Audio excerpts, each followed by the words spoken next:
If all good things must come to an end, why not end with a home run? In some of baseball's greatest games, these are the home runs that became a part of the fabric of the sport's grand tradition. I'm Justin Fraction. Today we take a look at the top 10 greatest walk-off home runs in Major League Baseball history. And a big shout out to ABDU55 for suggesting this list. If you have a list idea, let us know in the comment section. You never know, we might use it and give you a shout out. Number 10, Derek Jeter 2001 World Series Game 4. The first time the World Series ever went into November, Derek Jeter christened the month with one of the most dramatic blasts ever. Because of the tragic events of 9/11, the regular season had been delayed 1 week, pushing the playoffs back. Tied 2-2 entering the bottom of the 10th, Jeter drove a pitch to the opposite field that just went over the right field wall, earning the nickname Mr. November, in homage to former Yankee great Reggie Jackson, and his Mr. October nickname. Jeter evened the series 2-2. Jeter hits it into right. Back at the wall. Game over. Yankees win and the series is tied. Though New York fell to the Arizona Diamondbacks in 7 games, Jeter's homer is still considered one of the game's greatest. Number 9, David Ortiz 2004 ALCS Game 4. There was something in the air that October evening in New England. Trailing in the ALCS 3-0, the Boston Red Sox again looked to be on the brink of another postseason failure to the Yankees. After retooling in the previous offseason following a devastating 2003 loss, it looked like it wouldn't matter as the Brooms were out for a sweep. Facing nearly impossible odds, Boston rallied in the 9th inning of Game 4 to force extras. In the 11th inning, David Ortiz hit a game-winning 2-run home run. Ortiz into deep right field. Back is Sheffield. We'll see you later tonight. The Red Sox went on to complete one of the greatest comebacks ever to win the series. Number 8, Aaron Boone 2003 ALCS Game 7. In arguably the definitive game of the Yankees-Red Sox rivalry, New York once again bested Boston. These teams seemed evenly matched and were tied in the American League Championship 3-3. Though he only played in 54 games during the season, Aaron Boone, who had entered the game as a pinch runner, led New York to the World Series thanks to his 11th inning blast. Leading off the bottom half of the inning, Boone hit a Tim Wakefield knuckler to deep left, sending New York to the World Series and prolonging the curse of the Bambino. Tell you they were 5 outs away in the 8th inning, leading by 3 as Boone hits it to deep left.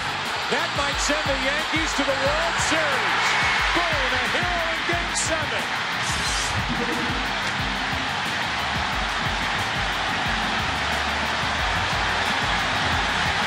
Number 7, David Freese 2011 World Series Game 6. In arguably the greatest baseball game ever played, David Freese and the Cardinals stunned the Texas Rangers, who looked like they were going to clinch their first World Series title.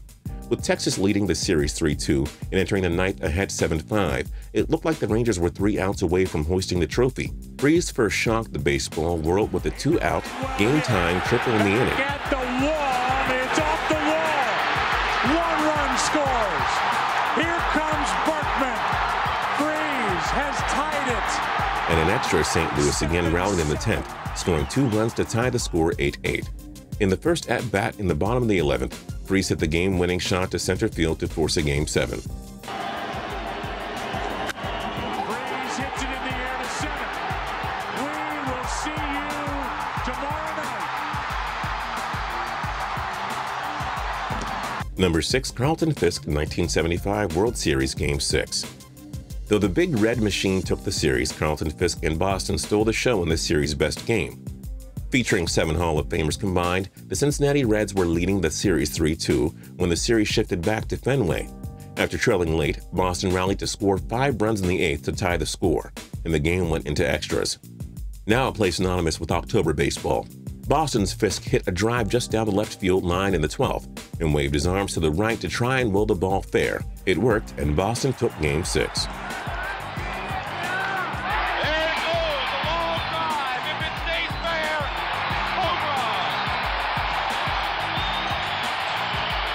Number 5, Kirby Puckett 1991 World Series Game 6.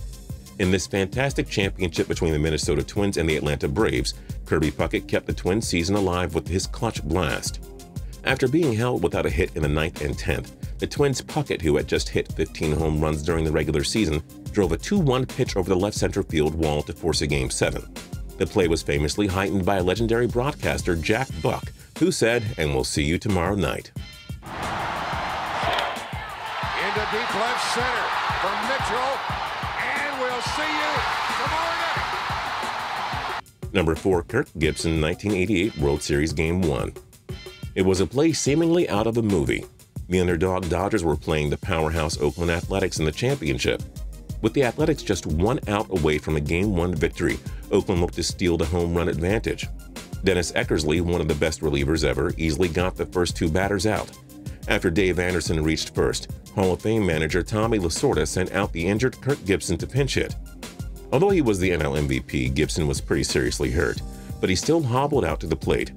After a few clumsy swings, Gibson got to a 2-2 count, and to paraphrase legendary Dodgers broadcaster Vin Scully, the impossible happened. The game right now is at the plate.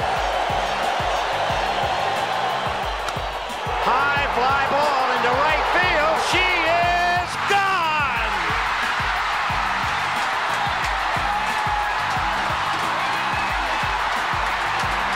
Number 3, Joe Carter, 1993 World Series Game 6.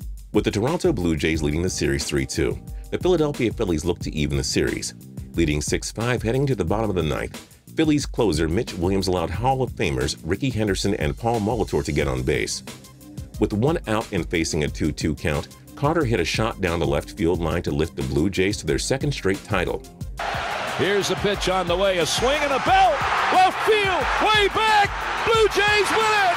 The Blue Jays are World Series champions as Joe Carter hits a 3-run home run in the 9th inning, and the Blue Jays have repeated as World Series champions.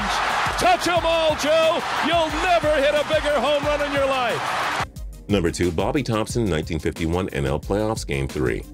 The best rivalry in baseball in the 40s and 50s were borough neighbors, the Brooklyn Dodgers and New York Giants. The Giants trailed the Dodgers by 13.5 games on August 11th, but they rallied the rest of the season to get back in the playoff hunt. At the end of the season, the teams were tied with a 96-58 record. To decide the pennant, the teams played a 3-game playoff. They split the first 2 games. In the final game, the Giants fell behind 4-1 entering the bottom of the ninth. Amid a rally with runners on 2nd and 3rd, and the score 4-2, the Giants' Bobby Thompson hit a 3-run home run, and the rest is history.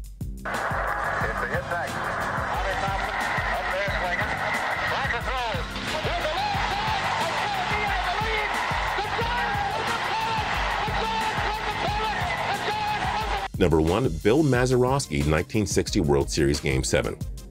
A strange championship, the Yanks' Bobby Richardson was named the series MVP, but it was the Pirates who came away with the title. New York, led by established postseason players like Yogi Berra and Mickey Mantle, had a 7-2 lead entering the bottom of the 8th. After Pittsburgh rallied to take the lead going into the 9th, New York tied the score at 9. In the last inning, Mazeroski, a second baseman not really known for his power, led off and hit a 1-0 pitch over the fence as Berra could only watch helplessly. Mark Ditbar throws. Here's a swing and a high fly ball going deep left. But they do it. Back to the wall goes Berra. It is over the fence, home run. The Pirates win. Do you think there was a home run we missed in our rankings? Let us know your thoughts in the comments section down below. If you liked the video, then like the video. We'd really appreciate it. If you're not subscribed yet, now's a great time to do that. And don't forget to tune into Total Pro Sports for more cool videos every single day. We'll see you next time.